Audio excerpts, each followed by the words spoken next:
E no Agricultura BR de hoje, você vai ver que depois desse final de semana prolongado lá nos Estados Unidos, Bolsa de Chicago retomou com queda para a soja. Os motivos você vai entender no programa de hoje com a participação de Matheus Pereira, da Pátria Agronegócios.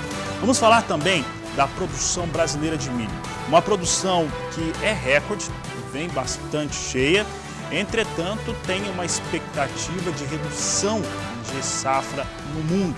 Como que isso se encaixa nos dados aqui brasileiros, você vê no programa de hoje.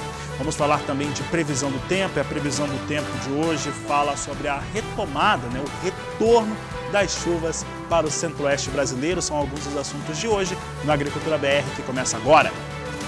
Uma ótima tarde a todos, começamos agora a segunda edição do Agricultura BR ao vivo para todo o Brasil, nesta terça-feira, dia 6 de novembro, pelas antenas parabólicas para o país e para os países vizinhos também, sistema digital e analógico, pela NET Claro TV em todo o Brasil, pelos canais 190 e 690, pelo portal sba1.com, pelo Facebook do Canal do Boi, também no YouTube do Canal do Boi. Você entrou ali, você consegue acompanhar pelo seu smartphone.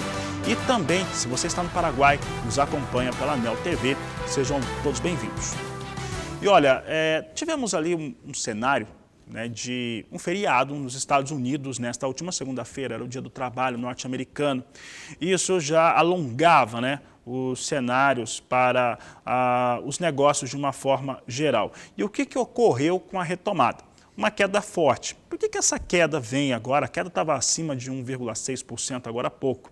Por que ela vem? Ela vem por conta de uma expectativa de uma safra norte-americana cheia. Já tem gente até que fala em recorde, nós estamos mais conservadores em falar isso, mas também por conta do reposicionamento na Argentina. A Argentina propôs um cenário no qual se tem alguma garantia em relação ao produtor argentino. O produtor argentino basicamente estava segurando a soja, até como moeda, para não ter desvalorização. Na hora que converte em peso, o peso da Argentina não vale pouca coisa, e isso, claro, tem um efeito muito negativo na rentabilidade daquele produtor lá. Foi feita uma proposta pelo governo e isso trouxe uma pressão diferente no mercado.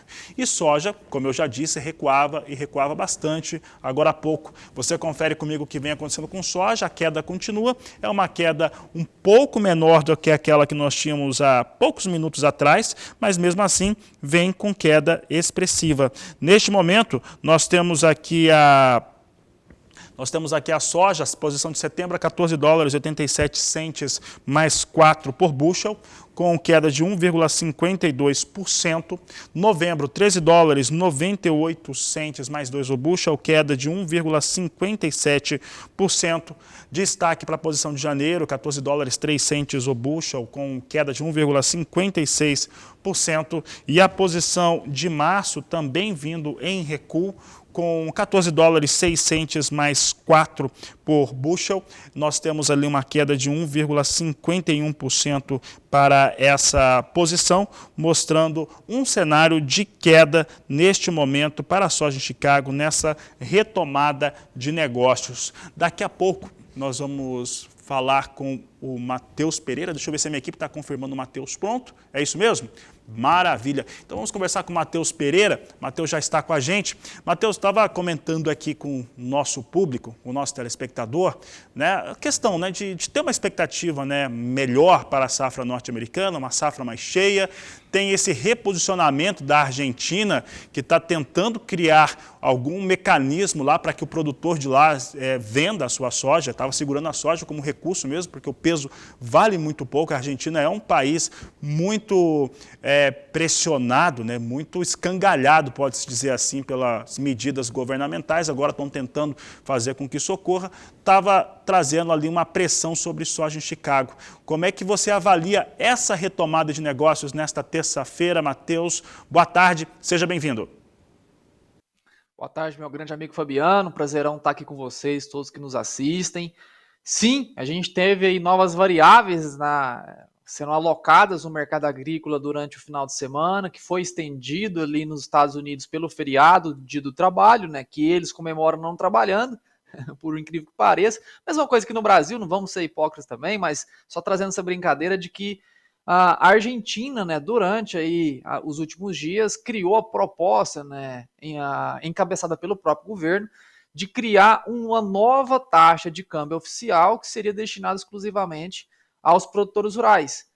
Porém, Fabiano, a grande chave do mercado agora é entender, né, que será que essa proposta do governo que tende a fixar o câmbio agrícola, assim dizendo, com 30 a 40% acima do valor oficial da moeda pelo Banco Nacional da Argentina, será que realmente vai estimular os produtores a fazer negócio na moeda oficial?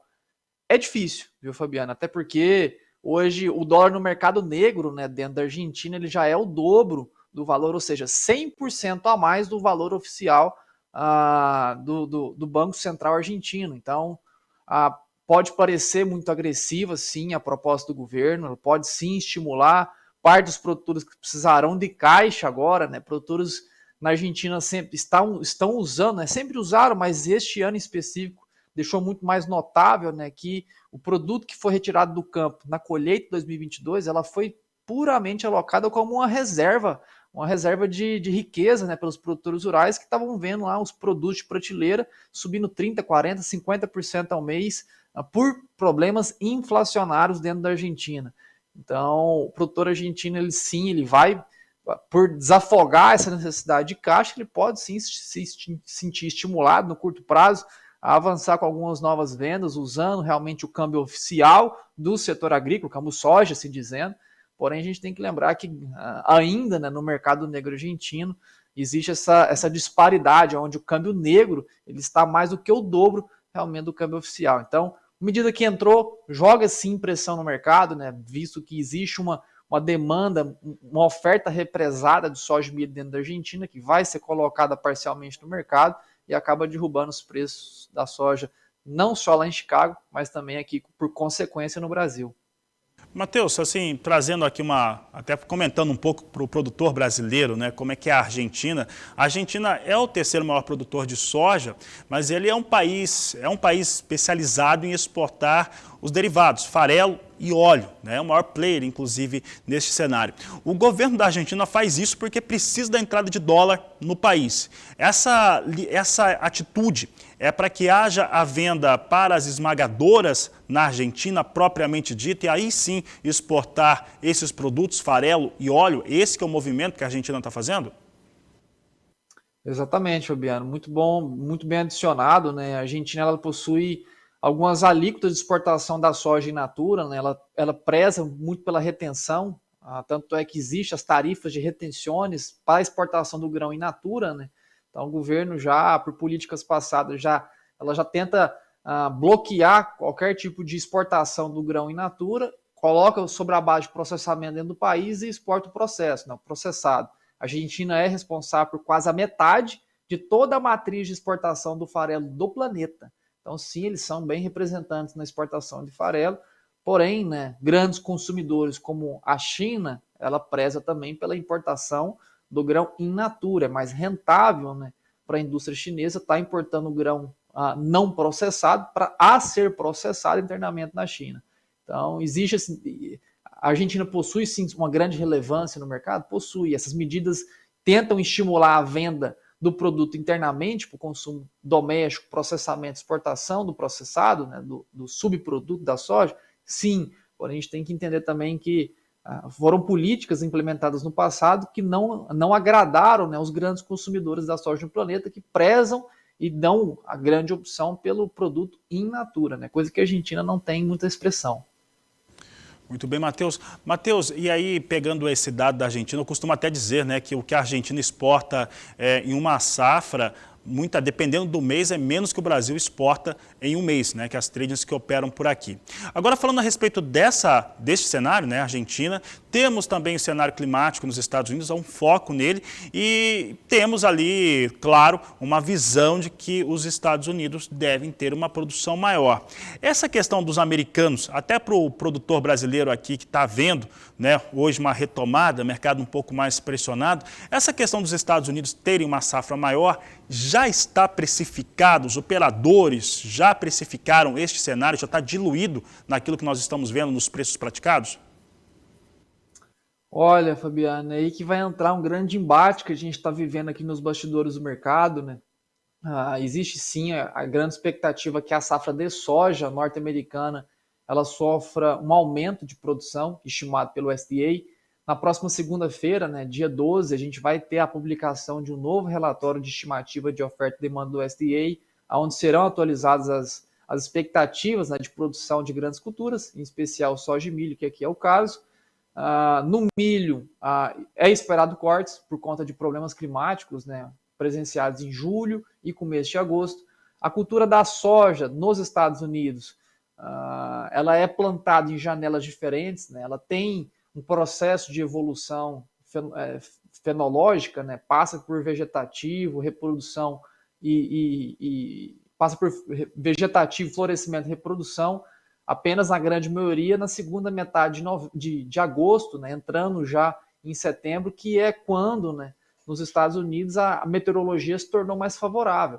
Então, a gente tem uma grande diferença entre a qualidade das lavouras hoje observadas para a soja e para o milho. Para o milho, de fato, vai justificar alguns cortes de produção, só que para a soja justificaria até ou estagnação ou até um aumento. É isso que o mercado espera e que ainda não foi totalmente precificado, Fabiano. Se na próxima segunda e na próxima semana a gente tiver o USDA confirmando a manutenção da produção de soja ou uma elevação dela em solo norte-americano, a gente deve ter ainda mais pressão ao mercado da soja, não só lá fora, mas aqui também, por consequência, né, por ser uma referência, a gente acaba também sofrendo com o mercado aqui no Brasil.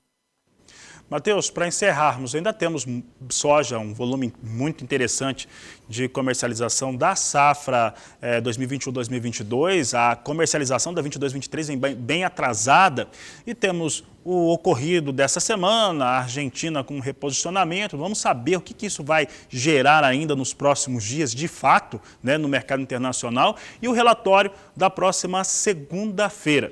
Para o produtor brasileiro, vendo tudo isso, como que ele deve se posicionar em relação aos seus negócios nesta semana, principalmente até a próxima segunda, terça-feira? Muito bem, Fabiano. É onde a gente quer chegar, né? A informação, muitas das vezes, como ela deve ser aplicada agora àqueles que nos estão assistindo e estão preocupados, né, de fato, o que ser feito. Eu sei que muitos daqueles que estão segurando soja hoje no disponível sentem um amargo na boca, né? Tivemos aí preços muito mais altos do que os hoje ofertados ao mercado brasileiro da soja disponível. Soja hoje disponível no Brasil vai sofrer essa queda de demanda por exportação, coisa que é normal nessa época do ano, tá? A indústria domina por falta de produto, né? A gente não tem mais competitividade na soja para exportação. Os norte-americanos agora dominam essa matriz de exportação em direção à China por preço. A gente está mais caro, normal. Essa época do ano sempre isso acontece. Então, os produtores rurais que precisam agora não só avançar com as vendas ou liquidação dessa soja disponível que está em mãos, ou a safra 23, ela tem que ser muito bem aliada, Fabiano, com as proteções financeiras, que tal do seguro de comercialização, que mesmo a gente vendendo soja agora no disponível, faz execução do negócio, coloca dinheiro no bolso, a gente contrata a soja no papel. É o que aqui a gente faz na Pátria muito bem, né? Que é montar essas proteções, o famoso hedge financeiro, hedge agrícola, que é onde a gente alia, né, a necessidade de fazer a venda, não pegar preços ainda mais baixos que poderão estar por vir, toda essa ampliação da safra norte-americana, esse baixismo dos preços em Chicago, aliado a isso a gente vende, capitaliza, faz a contratação de seguros para a gente carregar a soja, em vez no disponível, a gente carregar ela no papel. Então, sim, é o que a gente aqui na Pátria do Negócio faz muito bem e é o melhor cenário a ser aplicado por agora, porque infelizmente, Fabiano, no curto prazo, as notícias não são boas, a não ser por um seguro, uma sustentação cambial que a gente tem sofrido, né, por conta da microeconomia, que vê a eleição no Brasil, vê essas pesquisas eleitorais, enfim, não quero entrar no mérito da dúvida ou não, mas vê as pesquisas eleitorais que são publicadas, né, na mídia internacional, colocando aí uma possível mudança de governo. E, infelizmente, para nós brasileiros, né, e para quem está lá fora, vê o Brasil hoje com muita promessa econômica, né, com muito otimismo econômico. Realmente a equipe econômica brasileira tem desempenhado muito bem, estamos destacados E quando a gente vê pesquisas trazendo uma renovação não, mudança de governo, a gente acaba vendo o investidor fora e nós aqui no Brasil, né, a gente acaba se tornando decepcionados, né, o mercado se torna decepcionado com o que pode vir pela frente. Então, o único ponto de suporte agora, Fabiano, é câmbio, que está segurando ainda as cotações da soja no Brasil, caso contrário, já estariam bem mais baixas do que temos hoje. Muito bem, Matheus Pereira, sempre agradeço demais a sua participação aqui, meu amigo. Uma boa tarde a você e a toda a equipe da Pátria Agronegócios. Eu agradeço, Fabiano. Um grande abraço para ti e para todos que nos assistem. Fiquem com Deus. Você também, Matheus Pereira, trazendo as informações do mercado da soja. Eu costumo dizer, né, que se tem um povo que escolhe mal seus governantes é a Argentina. E talvez isso não seja um exemplo importante para se observar naquele país. E olha, o Matheus falava a respeito do dólar e a microeconomia brasileira. Esse feriado norte-americano, né, nós ficamos sem a referência não apenas nos grãos, soja, milho, trigo de Chicago, o café, o cacau, o algodão em Nova York, mas também sem referência de dólar. E o dólar hoje, ele vai subindo, não só no Brasil, mas no mundo todo, então é macroeconomia, vai subindo com a retomada dos negócios nos Estados Unidos. Então, olha só, o dólar sobe forte nesse momento, sobe 1,38%, R$ 5,22 mais 5 para a moeda norte-americana, são os números que eu vou trazendo aqui para o dólar. Bom, você já viu que o dólar sobe, né? Essa retomada pós-feriado é de alta para a moeda norte-americana e é por isso que eu converso com Walter Pulga Júnior, que nos esclarece, né, os motivos de fato dessa alta expressiva para o dólar. Pulga, boa tarde, seja bem-vindo. Boa tarde a você, boa tarde a todos. Bom, basicamente, dois aspectos hoje causam uma alta para o dólar. Primeiro é a alta acentuada do dólar lá fora, ou seja, o dólar vem em alta frente a outras moedas do mundo, neste momento, nos principais centros negociadores do mercado financeiro, como Nova York e Londres, né? Também em Tóquio. Agora, aqui há uma outra preocupação. O investidor está de olho no feriado de amanhã e já se posiciona em dólar, né? O dólar opera em alta contra o real, refletindo, lógico, o ambiente externo, onde a divisa norte-americana opera com força. As commodities em geral, que tiveram uma alta ontem, recuam hoje, de certo modo, entre estabilidade e recuo, e os investidores aguardam aí os dados econômicos que devem ser divulgados logo mais nos Estados Unidos e se preparam também para o feriado de 7 de setembro aqui. Neste momento, mais de 1,5% a R$ 5,23 mais 20, o dólar já chegou a operar acima de 5,24, hein? Agora há pouco, alguns minutos, operava acima de R$ 5,24. Mas isso não ocorre só aqui não.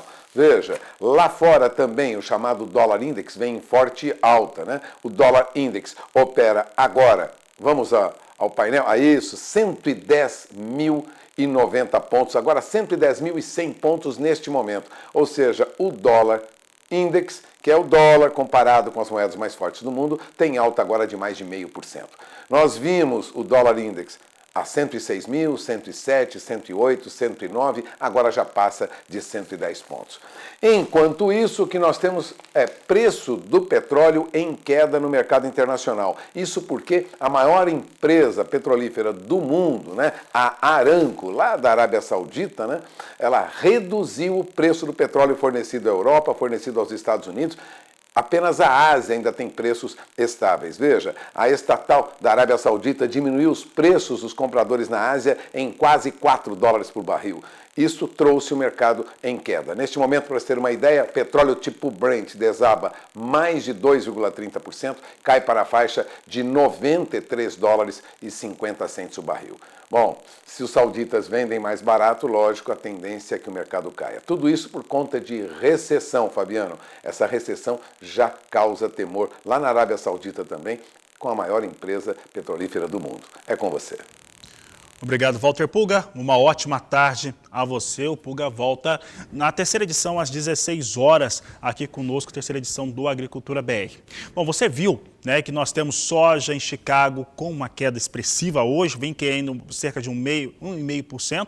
posição de novembro, que é a de maior liquidez, o dólar sobe no mundo todo, mas não chega a compensar isso aqui. Olha só como nós temos a referência para a soja entregue nos portos brasileiros. O Matheus falava a respeito, né, que o mercado brasileiro, né, o físico brasileiro sofre neste momento porque não tem competitividade com a soja americana.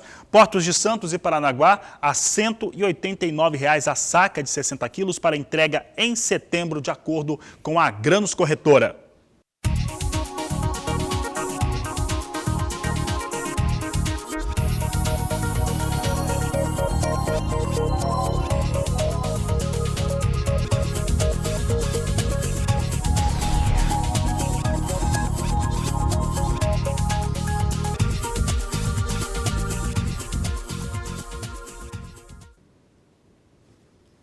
E agora nós vamos falar sobre milho, sobre a produção brasileira, a produção internacional e também sul-americana. E olha, a expectativa, né, cada vez mais clara, porque a colheita está praticamente conclusa, é de uma grande safra. Por isso que eu vou conversar com Felipe Reis, da Earth Daily Agro, que participa do programa conosco ao vivo pela internet. Felipe, sempre um prazer conversar contigo. E realmente os mapas climáticos apontaram para este cenário, as previsões que vocês vieram trazendo durante toda a temporada, e a colheita vai confirmando uma grande safra brasileira. Como é que você avalia essa colheita do Brasil para o milho segunda safra? Boa tarde, seja bem-vindo. Boa tarde, Fabiano. Sempre um prazer participar do programa junto com vocês. Apesar de todos os problemas climáticos que nós não tivemos condições ideais para a produção, principalmente em Mato Grosso, que é o maior produtor do Brasil.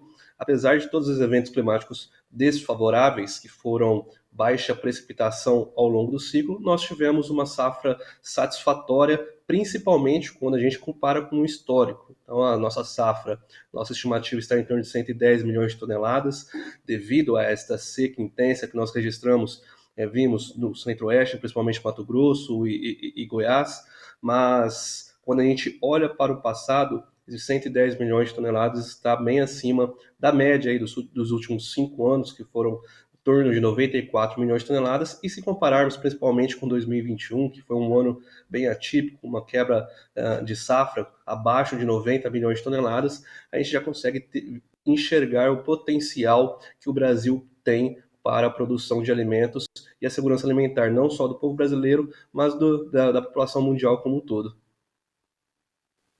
Felipe, e você falou da produção mundial como um todo, ao passo que o Brasil vem com uma grande safra, né, vem com uma safra realmente cheia e recorde, o mundo tem uma produção menor, tá? Tanto pelas questões geopolíticas, que é o caso da Ucrânia, mas também por outros fatores que acabaram afetando a produtividade, como é o caso dos norte-americanos já nessa safra nova 2022-2023. Como é que esses dados podem ser comparados neste momento?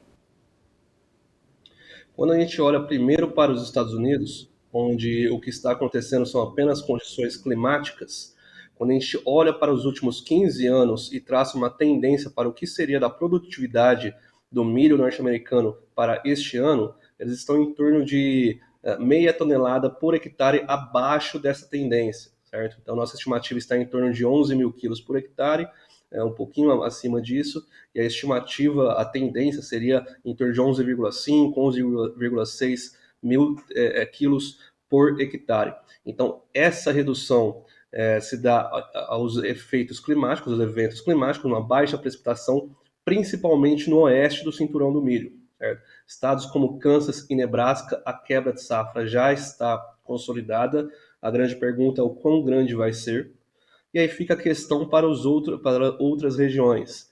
Nós estávamos incluindo uma possível quebra de safra para Minnesota e as Dakotas, Dakota do Norte, Dakota do Sul, mas nas últimas semanas, nas últimas 2 semanas, nós observamos o NDVI, que é uma sigla, o Índice de Vigor Vegetativo, nada mais do que a saúde das lavouras.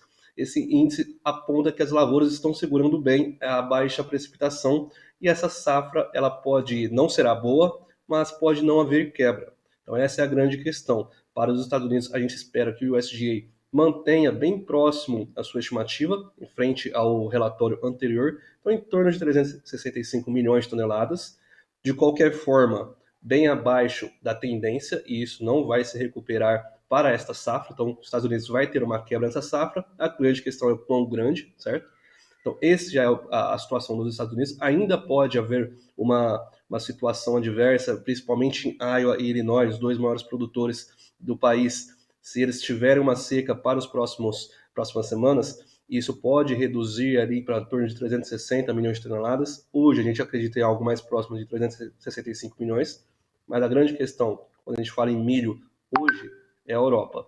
Principalmente porque a Ucrânia, a quebra já está consolidada, até mesmo pela redução de área ocasionada pela guerra entre Rússia e Ucrânia. Então eles devem produzir em torno de 31 milhões de toneladas, abaixo da média dos últimos 5 anos, e eles tiveram quebra já em 2020.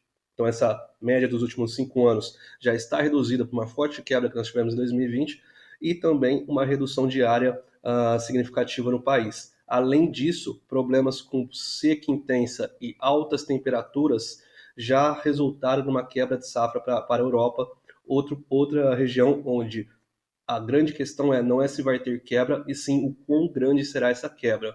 No início, nós estimávamos 70 milhões de toneladas, produção da União Europeia. Hoje, estamos em torno de 56. Quando a gente olha os dados do USDA e Eurostat, eles apontam próximo de 60, a gente ainda está aquém disso. Houve uma recuperação no sudeste da Europa, em torno de Romênia, Hungria, Sérvia, mas não vamos alcançar 60 milhões. Então a quebra, nós estamos considerando, já é no mínimo mais de 10 milhões de toneladas para a Europa, que não tem aonde buscar esse milho, já que a Ucrânia está em redução, e nos Estados Unidos nós temos uma quebra, eles vão ter de buscar em outros lugares. Lembrando que a China também é um grande produtor, mas é um grande consumidor. Então o preço do milho ele deve se manter sustentado nesses fundamentos de seca intensa e redução da estimativa de produtividade, não apenas nos Estados Unidos, não apenas o Brasil não atingindo o seu potencial máximo de rendimento, mas também dentro da casa deles com uma seca intensa.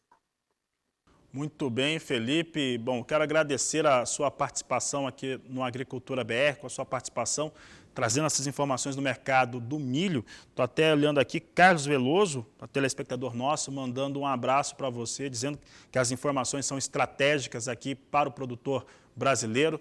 Obrigado pela sua participação, obrigado pela audiência do pessoal que está participando do programa conosco. Nós que agradecemos, Fabiano, e precisando, estamos à disposição. Para quem quiser entrar em contato, basta acessar o nosso site, earthdailyagro.com, certo? Earth, E-A-R-T-H, Daily, D-A-I-L-Y, agro.com. Tá certo, Felipe? Obrigado pela participação, uma ótima tarde a você. Bom, e são realmente, como o Carlos agora há pouco, o telespectador estava dizendo, são estratégicas mesmo. Então você vê um cenário, um universo de que a Europa tem que buscar milho em algum lugar, tem que achar um lugar para comprar milho, China também e Estados Unidos produzem menos. Então, olha só, Brasil, num momento como esse, tendo uma super safra, isso é muito interessante. Veja só conosco agora como é que está o mercado do milho futuro aqui no país. B3 na tela, nós temos aqui movimentação de estabilidade para valores. Amanhã é feriado no Brasil, né? Nesta 7 de setembro, olha só, dia de comemorar. Olha só, temos estabilidade. Então, poucos negócios e estáveis. Setembro com R$ 84,25, estável em menos 0,06%. Novembro estável com alta de 0,06%, com R$ 88,75 a saca. Estabilidade em janeiro também com alta de 0,04%, R$ 93,04. E perda de 0,5% na posição de março, R$ 95,75 por saca de 60 quilos.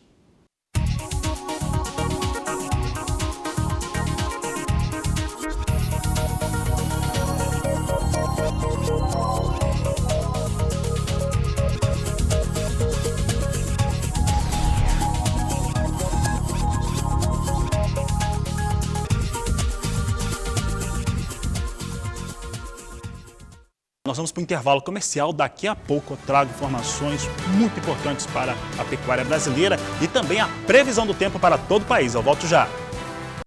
E a Júlia Marques nos mostra agora que as chuvas retornam para algumas áreas do centro-oeste brasileiro. Boa tarde, Julian. Boa tarde, Fabiana, e boa tarde a todos. Pois é, as chuvas retornam ao longo deste mês em áreas do centro-oeste. Para esta semana, Mato Grosso do Sul é o único beneficiado. Já Mato Grosso, Goiás e também no Distrito Federal seguem secos e muito quentes. Na virada da quinzena, uma frente fria mais organizada, associada a um corredor de umidade, voltará a espalhar chuva sobre áreas da região. Essa precipitação ainda não avança por Goiás e nem no Distrito Federal. Mas em Mato Grosso do Sul, os volumes aumentam e a chuva se espalha pelo estado e também chega ao sul e oeste de Mato Grosso, que inclusive tem até 20 milímetros de chuvarada. Apesar de ser pouco, o retorno da precipitação próximo ao término do vazio sanitário é bastante aguardado. No sul do Brasil, o tempo instável, com chuva e risco de temporais elevado, também para esta semana. Na terça, chove forte no Vale do Ribeira, oeste de Santa Catarina e no centro e norte do Paraná. A chuva também atinge o Rio Grande do Sul, sendo o norte gaúcho com maior condição de temporais e trovoadas. Na região norte, tem aí chuva e chances de trovoadas no norte do Pará, Amapá e fechando aqui com o Amazonas. No sul do Pará, a chuvarada é mais isolada. Tempo seco, quente com baixa umidade do ar, mas é no Tocantins, Acre e em Rondônia. E setembro deve seguir com padrão de pouca chuva e baixos índices de umidade em solo, no Tocantins, Pará, Rondônia, Acre e no sul do Amazonas. Por vezes, entre 0 e 10% de água disponível no solo. Essa também é a situação no interior do Nordeste. A região do Mato Piba também está com o solo totalmente seco. E a chuva na região continua caindo de maneira costeira, principalmente no litoral da Bahia, onde a frente fria influencia mais. No Sudeste, o dia é de pancada de chuva em São Paulo, tudo devido às instabilidades em média atmosfera e também no leste do Espírito Santo, por conta da entrada de umidade que vem pelo oceano. Inclusive, a umidade em solo terá um aumento de 10% nessas áreas em azul do mapa, ou seja, em grande parte de São Paulo. Está favorável também ao combate e prevenção de novos focos de incêndio. Aos poucos, a chuva volta a ser mais frequente no estado paulista, viu? Mas os maiores volumes se concentram no litoral, capital e vales do Ribeira e Paraíba. Já em Minas, a estiagem é prolongada, em mais de 120 dias, e a umidade do ar segue baixa, sem previsão de chuva até inclusive a primavera. E com essas informações encerra essa edição do Agricultura BR. Na sequência vem aí o De Olho na Fazenda Fortaleza. A todos uma ótima tarde e até mais!